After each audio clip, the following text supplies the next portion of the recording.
예, 오늘은 이제 마태복음으로 다시 돌아갑니다. 마태복음 13장 10절로 17절을 읽고 시작하겠습니다. 제자들이 예수께 나와 이르되 어찌하여 그들에게 비유로 말씀하시나이까? 대답하여 이르시되 천국의 비밀을 아는 것이 너희에게는 허락되었으나 그들에게는 아니 되었나니 무릇 있는 자는 받아 넉넉하게 되되 없는 자는 그 있는 것도 빼앗기리라. 그러므로 내가 그들에게 비유로 말하는 것은 그들이 보아도 보지 못하며 들어도 듣지 못하며 깨닫지 못함이니라. 이사야의 예언이 그들에게 이루어졌으니 일러스되 너희가 듣기는 들어도 깨닫지 못할 것이요 보기는 보아도 알지 못하리라. 이 백성들의 마음이 완악하여져서 그 귀는 듣기에 둔하고 눈은 감았으니 이는 눈으로 보고 귀로 듣고 마음으로 깨달아 돌이켜 내게 고침을 받을까 두려워함이라 하였느니라. 그러나 너희 눈은 봄으로 너희 귀는 들음으로 복이 있도다.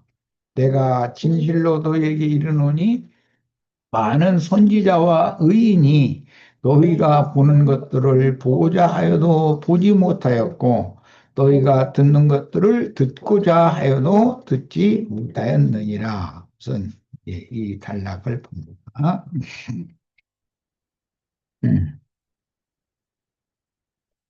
광야의 성막, 회막을 세우는 말씀을 특별집회 자료로 긴 시간 동안 나눴는데, 이제 오늘부터는 이제 마태복음 13장으로 다시 돌아갑니다. 뭐 제목은 창세로부터 감추어진 천국의 비밀 그대로입니다. 아, 10절 제자들이 예수께 나와 이르되 어찌하여 그들에게는 그 바닷가에 모여서 주님의 말씀을 들은 사람들이죠. 안 믿는 사람들을 말하는 게 아니에요. 믿는 유대인들에게 지금 하는 말이에요.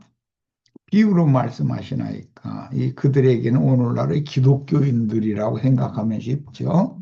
대답하여 이르시되 천국의 비밀을 아는 것이 너희에게는 여기 너희에게는 이라는 건 제자들을 말한 것이고요. 허락되었으나 그들에게는 무리에게죠. 그러니까 아니 되었나니 됐는데 유대교 랍비들이 미혹에 휩쓸려 가게 될 바닷가의 무리에게는 비유로 말씀을 하셨다고 그랬어요. 여기 비유라는 게 이 말씀은 근원이 하나님은 영이시기 때문에 영의 세계에 관한 말씀을 하실 거니까 하시는 중이니까 성경이라는 건 전부 영적인 말씀인 거죠. 그런데 육신에 있는 사람들은 육적인 말로 이것을 받아들이고 그냥 해석을 하고 하는 문제 때문에 지금 비유라는 말씀이 여기가 나왔는데 에, 비유로 말한다라는 것은 에, 은유 또는 뭐 풍유 등등 여러 가지의 그 단어들이 여기에 이제 적용이 되지만 갈라디아서 뭐 3장 22절이든가 4절이든가 거기에 보면 바울 사도가 하늘의 시온 산과 신의 산이라는 산이 그게 비유다. 두 여자 사라와 하갈도 비유다. 예. 그리고 하갈이란 이스마엘과 사라에게 경수가 끊긴 지가 오래되었으나 약속대로 사라에게 주신 아들 이삭, 그러니까 이스마엘과 이삭도 비유다. 전부 비유라고 이렇게 표현을 했어요. 그러니까 이제 이런 말씀들을 이해하기 위해서는 하나님의 말씀은 사람들에게 주신 말씀이니까 사람들이 사용하는 언어 화법이나 사람들이 사용하는 문법에 의한 이런 글자로 되어 있는 이런 성경으로 사람들이 전할 수밖에 없죠. 그렇지만 이 글자로 되어 있는 성경 속에는 영이신 하나님의 말씀이니까 영적인 뜻이 감춰져 있어서 성경은 안팎으로 기록이 되어져 있다. 이렇게 기록이 되었어요. 그래서 너희가 떡을 먹고 사는 것도 떡으로만 사는 것이 아니라 하나님의 입으로 나오는 모든 말씀으로 살아야 한다. 그랬으니까 사람이 영적인 사람도 있고 육적인 사람도 있으니까 두 음식을 먹는 것으로 상징을 해서 말씀을 그렇게 하나님이니까 영이신 하나님은 영적인 말을 하기 마련인데 인간들이 육에 속한 인간들이 되어 있기 때문에 인간들이 사용하는 언어로 하나님의 뜻을 전달할 수밖에 없으니 당연히 글자로 되어 있는 성경이라는 것은 어떤 표상이 되는 것이고 영적인 실제라는 것은 그 문자로 되어 있는 성경 속에 있는 영적인 의미다. 그것을 이해를 시키기 위해서는 비유로 말할 수밖에 없다. 이제 그런 말인 거예요. 자, 에, 무리들은 이런 이제 모든 말씀을 뭐 제일 중요한 이 비밀이다. 천국의 비밀 이랬는데 이건 이제 창세기에서부터 남자인 아담에게 너는 부모를 떠나서 여자 내 아내와 합하여 한 몸을 이루어라 이렇게 말씀한 것서부터 비밀이라는 거예요, 이게. 그러면 세상사에서도 한 남자나 한 여자가 청년의 시기가 되면 부모를 떠나서 남편을 만나고 아내를 만나고 해서 자기 가정을 세우고 나서 생육하고 번성을 해야만 하나님의 말씀이 응하고 이루어진다라는 말이 이제 예후부터 비밀인데 이것을 예수님이 말씀하실 때 천국의 비밀이다 이렇게 말씀을 하셨어요. 그러니까 남자인 아담은 둘째 아담 예수님을 상징하는 거기 때문에 또 여자라는 것은 교회를 상징하는데 뱀과 입을 맞춰서 뱀의 말을 여과 없이 그대로 받아들인 여자는 자기 남편을 버리고 다른 남자의 그 이제 말인데 생명의 씨를 받아들여서 육적인 자녀인 가인을 낳았다는 거잖아요. 가인은 뱀의 후손인 것이죠. 가인은 이제 그 다음에 구속의 옷을 해서 입혀주신 다음에 다시 또 아들을 낳았는데 그게 아벨이죠, 이제. 그런데 가인은 아벨을 죽였고 아벨 대신에 셋을 다시 주셔서 셋의 후예들이 아브라함, 이삭, 야곱, 다윗, 예수님 이렇게 족보가 흘러나오는 이 자체가 비밀이라는 거예요. 자, 에베소서 5장 30절로 32절 인용을 했는데 봅니다. 우리는 그 몸의 지체라. 네, 그 몸이라는 것은 우리 이번에 특별 집회를 나눴는데 예수의 몸과 그리스도의 몸이라는 건 다르다라는 걸 아는 얘기를 했어요.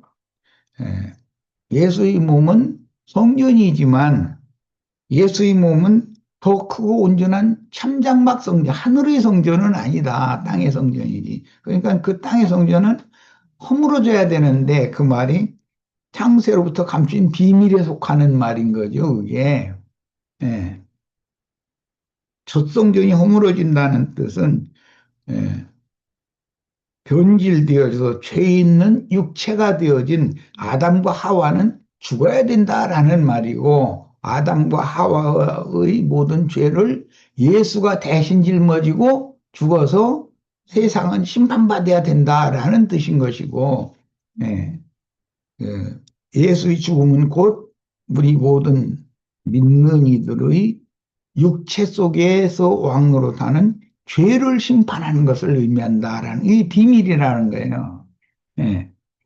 야, 우리는 그 몸의 지체임이라 여기에서는 그 몸이라고 그러면 교회를 여기서는 말한 것이지 인자 예수의 몸이 아니죠. 그러므로 사람이 부모를 떠나 그의 아내와 합하여 그 둘이 한 육체가 될지니 이랬는데 이게 비밀이라는 거예요. 이 이야기는 창세기부터 나오는 얘기잖아요. 이 비밀이 크도다. 이게 이제 큰 비밀인데 이 비밀이 뭐냐? 나는 지금 그리스도와 교회에 대하여 말하노라라고 말씀하시므로 표상적인 한 남편과 한 아내 이야기라는 것은 영적으로는 그리스도와 교회에 관한 이야기다. 그래서 이것은 비밀이다 이게요. 큰 비밀이다. 성경은 창세기 1장 시작에서부터 비밀의 말씀인 거죠. 왜 하나님이 비밀이니까 거기다 대고 예, 땅의 신 세상 임금을 상징하는 크고 붉은 용이 됐다고 계시록에는 그랬는데 뱀이 또한 비밀이란 말이에요, 이게. 이게 세상 임금, 세상 신이라는 것도 비밀이죠. 세상 신의 아내인 세상 교계가 비밀이란 말이에요. 그래서 많은 물에 앉은 큰 음녀가 비밀이라, 큰 비밀이라, 큰 성 바벨론이다. 그랬죠. 자, 그러니까 주님의 몸된 교회도 비밀이고, 세상신 마귀의 몸된, 그건 이제 계시록에서는 짐승의 몸이다 그랬는데, 큰 성 바벨론 그것도 비밀이다. 그러니까 남자가 있으면 두 여자가 있는데 이, 이 생육 번성을 해야 되기 때문에 밭에다가 씨를 뿌리는 말씀으로 이제 창세기에 그 말씀이 넘어가잖아요. 그러니까 이것은 모두 주님께서도 좋은 시인 하나님의 말씀을 제자들의 마음에다가 씨를 뿌리는 것이고 마귀도 유대교 지도자들을 통해서 유대교인들에게 마귀의 씨를, 말씀을 뿌리는 것이지요. 그래서 이제 양측에서 농사를 해서 추수를 해서 거둬가는 거예요. 이것이 성경 전체가 말하는 비밀이라는 거예요. 예. 본토 친척 아비집을 떠나 아내와 혹은 남편과 한 가정을 세워 생육하고 번성하여 하나님의 나라, 천국을 이루도록 정하신 것은 하나님의 큰 비밀입니다. 이것은 겉으로는 아담과 하와라는 여자가 결혼을 해서 가인을 낳거나 아벨을 낳거나 이렇게 자식을 낳아서 생육 번성하는 그런 모습으로 기록이 되어 있지만 속으로는 하나님의 아들 예수 그리스도가 세상에 와서 천국 복음을 제자들에게 전파해서 제자들을 통해서 생육 번성해서 교회로 세워지는 이것이 비밀이라는 거예요. 그러니까 당연히 밖에 나타난 모든 표상, 물질계에 속한 것들을 표상으로 삼아서 그것을 영의 세계에 그 대립, 이게 적용을 해서 그것을 가르치는 것이 천국 복음 전파인 것이고 그 천국 복음이라는 건 전부 비밀이다라는 거예요. 그러므로 천국의 후사를 낳는 그리스도의 배필인 정결한 처녀와 지옥의 사자인 뱀의 후손을 낳는 큰 음녀라는 두 여자는 그리스도가 있고 뱀이 있고 음녀가 있고 처녀가 있단 말이에요. 이게 두 남자와 두 여자는 창세로부터 계시록 끝까지 계속 비밀이라는 거예요, 이게. 두 여자는 성경이 말씀하는 하나님의 비밀이니 어린 양의 신부, 하늘에 기록한 장자들의 교회인 천국의 비밀과 짐승의 몸인 큰 음녀 세속교계의 비밀.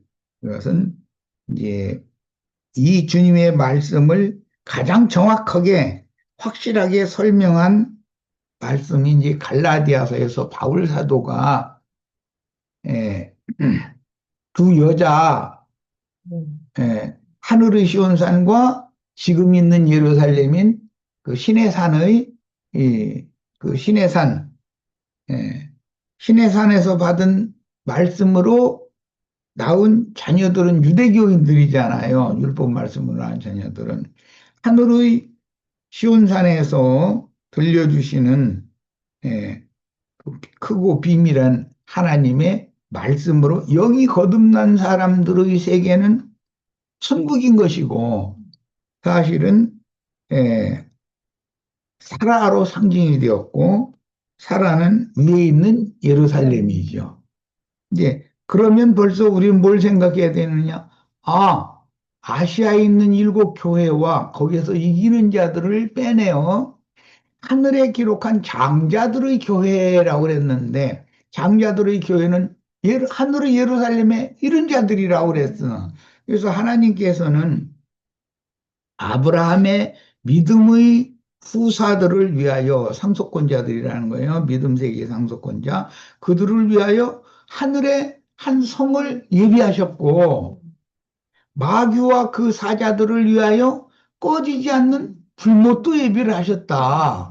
그러니까 이것이 이제 또 비밀인 것이죠. 어떤 사람들은 위에 있는 예루살렘 하늘의 장자교회로 신앙생활을 회복을 하게 될 거고 어떤 사람들은 짐승의 몸인 큰 성 바벨론 큰 음녀라고 하는 세상 교회 생활을 끝까지 하다가 생애를 바칠 것이다 이거예요. 이거 이제 비밀이라는 것이죠. 창세기 시작에서부터 계시록 끝까지 이 두 가지 그 신앙 노선의 비밀이 계속 흘러가는 거죠.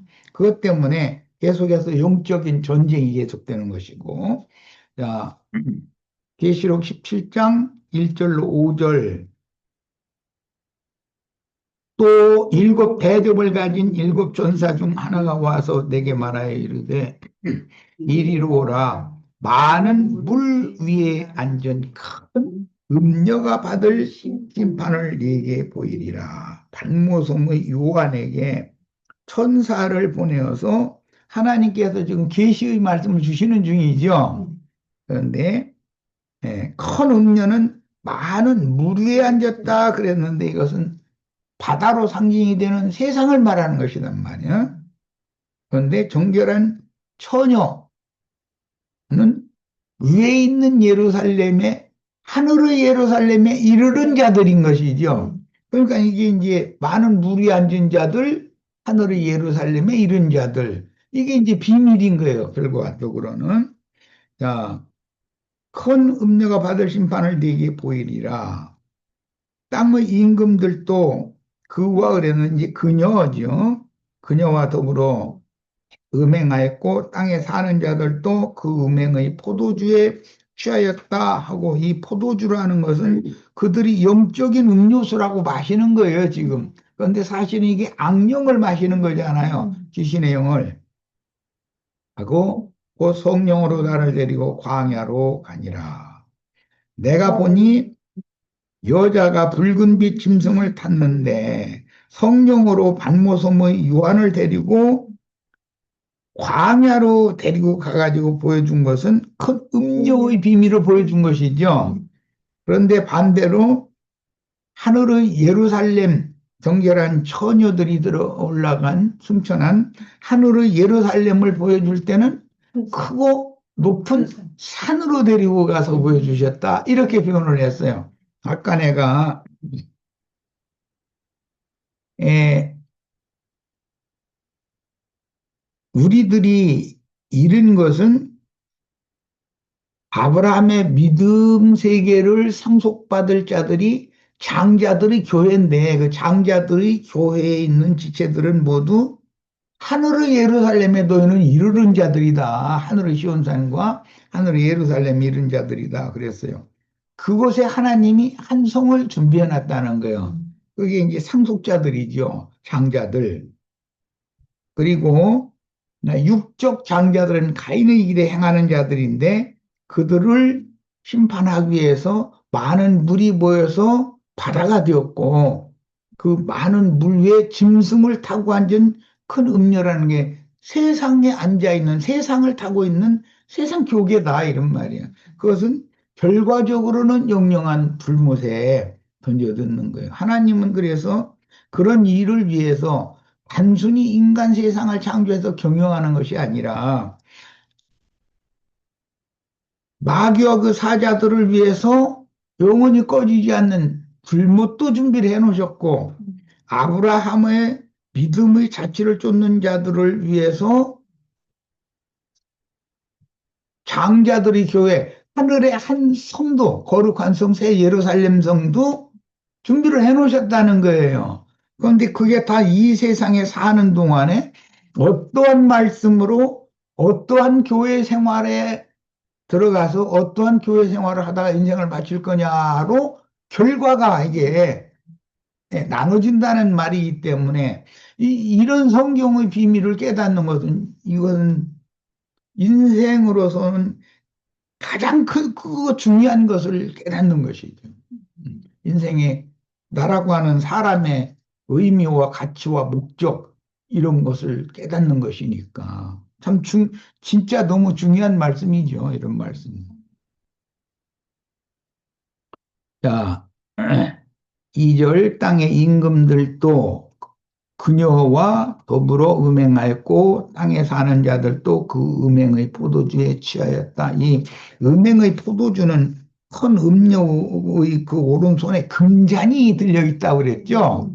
그런데 그 음료의 금잔 속에 가득 들어있는 온갖 부정하고 더러운 거기 음행의 포도주인데 그것은 롯의 두 딸들이 자기 아비에게 이렇게 따라서 마시게 해준 금잔이잖아요. 그런데 주님이 이 생을 떠나실 때 마지막으로 잔을 가지시고 제자들에게 이 포도주를 마셔라. 그러면서 내가 너희에게 주는 포도주는 참된 음료다. 영생하는 양식이고, 그 떡은 영생하는 양식이고, 그 물은 참된 음료다. 이렇게 해서 이제 포도주를 주셨어요. 그러니까 주님의 손에 있는 잔과 음료의 손에 있는 잔이라는 것이 이게 대비되는 것이죠.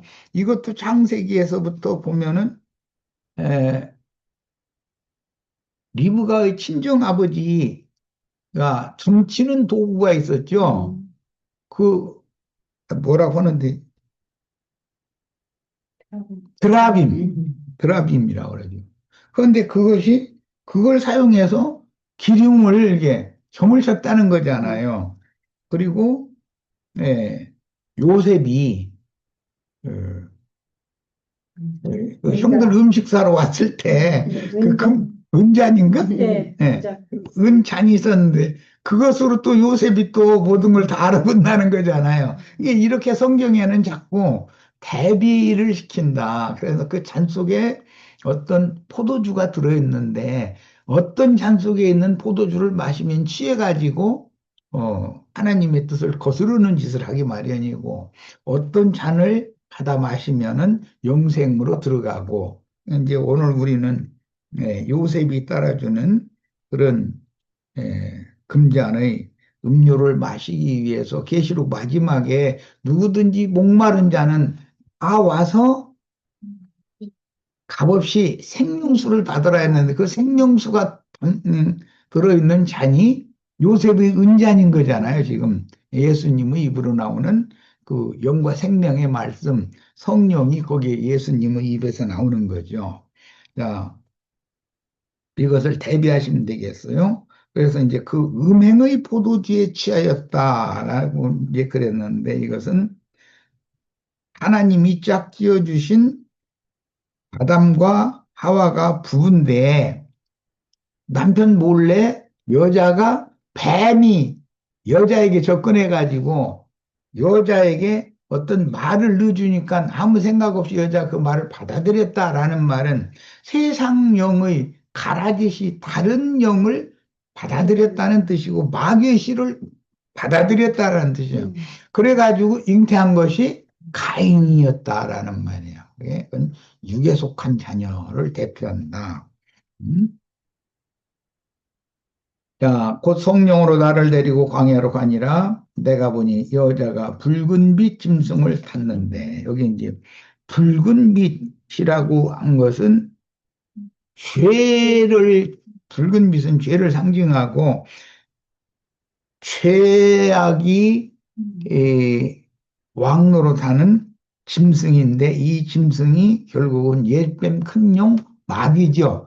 그래서 크고 붉은 용이라고 이제 뒤에는 설명이 나오죠. 짐승을 탔는데 그것은 세상 모든 죄들의 아비인 세상 신을 의미하는 말이요. 그 짐승의 몸은 세상 교계지요. 다 믿는다 하나 사실은 세상 신이 그들이 남편이고 세상 신이 그들이 하나님인 거죠.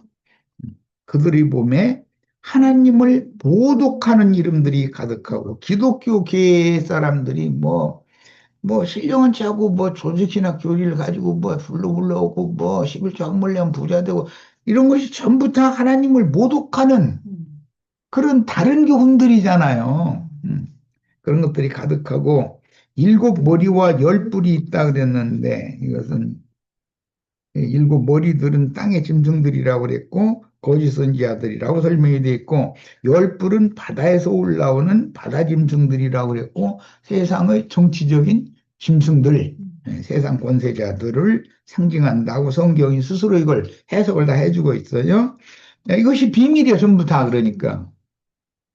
그 여자는 자줏빛과 자줏빛이라고 하는 것은 왕이 입는 옷에 물감을 들인 빛깔이에요. 그런데 그 세상에서도 보면은 자줏빛 꽃을 여자들은 되게 좋아하죠. 자줏빛 색깔 나는 꽃을 여자들이 되게 좋아하잖아요. 이상하게. 그런데 남자들은 또 싫어하느냐면 남자들도 자줏빛을 휘날리고 다니는 것을 좋아한단 말이야. 그럼 왜 그러느냐? 이것은 구원이가 있는 자들의 색깔을 이렇게 상징하기 때문이다라는 거예요. 자줏빛과 붉은 빛으로 옷을 입었다 그랬으니까 인간들이 좋아하는 건 전부 죄성과 연관이 되는 색깔을 좋아한다. 색깔을도 여러 가지 색깔이 있는데 이상하게 사람들은 자줏빛과 붉은 빛을 좋아한다는 거예요. 그지 화려하지, 화려하지. 입고 금과 보석과 진주로 꾸미고 손에 금잔을 가졌는데 가증한 물건과 음료는 금잔을 가지고 있고 예수님은 은잔을 가지고 있고 이제 그것도 또 차이죠. 가증한 물건과 그녀의 음행에 더러운 것들이 가득하더라. 그녀의 이마에 이름이 기록되었으니 비밀이라 큰 바벨론이라.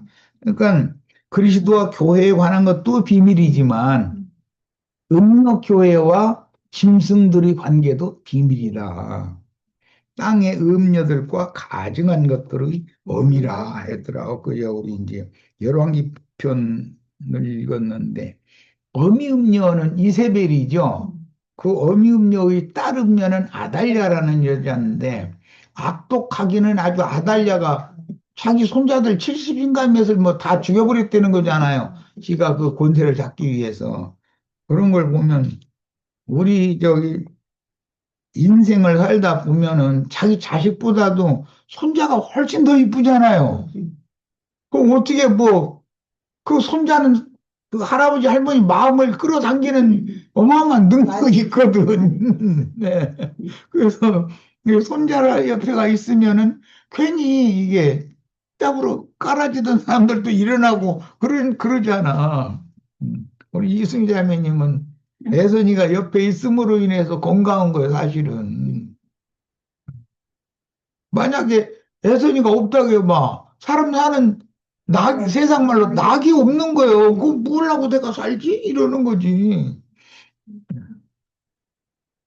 그러니까 우리 저기, 에, 자녀들은 부모님한테 자기 자녀들 자꾸 보여주고, 이렇게 인사라도 시키고, 그것들이 뭐 할머니, 할머니 사랑해요. 오늘 건강하시죠? 뭐, 쓸데없는 소리, 말도 같이 하는 소리 막 시우려대고 있어도 그 말 듣는 것이 괜히 행복하고 붕 뜨는 거지, 뭐, 그냥. 구름 탄 것처럼. 이런 것이 이게 생명의 원리라는 거예요.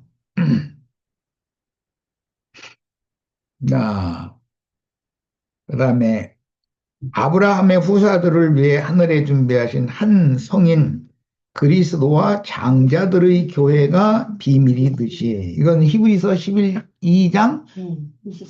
23절에 나오는 말씀이죠. 하늘의 예루살렘에 이른 자들에게 장자들의 교회잖아요. 거기가 비밀이듯이 일곱 머리와 큰 음녀인 큰 성 바벨론 즉 사단의 사자들이며 지옥 문지기들인 세속교계 로마교와 개신교계의 목회자들과 그 교인들의 관계도 또한 비밀이다. 이것은 전부 가짜 천국이고 그들도 다 천국이라고 그러죠. 가짜 천국이고 사실은 지옥문으로 지옥으로 다 들어가게 하는 자들이잖아. 마귀와 그 사자들을 위한 영영한 형벌처소인 불못과 신부성은 결과적으로 우주적인 비밀이다. 우리는 이런 비밀을 말만 들어도 성경 내용들을 일목요연하게 창세기에서부터 계시록까지 이렇게 관통해서 이 비밀을 다 영감으로 깨달을 수 있다는 거예요. 이게 얼마나 큰 축복이냐는 거예요. 성경을 읽어도 이 말씀의 흐름에 대해서 이해를 못하면 예배당 헛다니는 거고 그게 신학 박사고 뭐 신부 목사 노릇을 해도 다 소문이 드는 거 아니에요. 자, 첫 시간은 여기까지서 마치고 잠시 쉬었다 이어갑니다.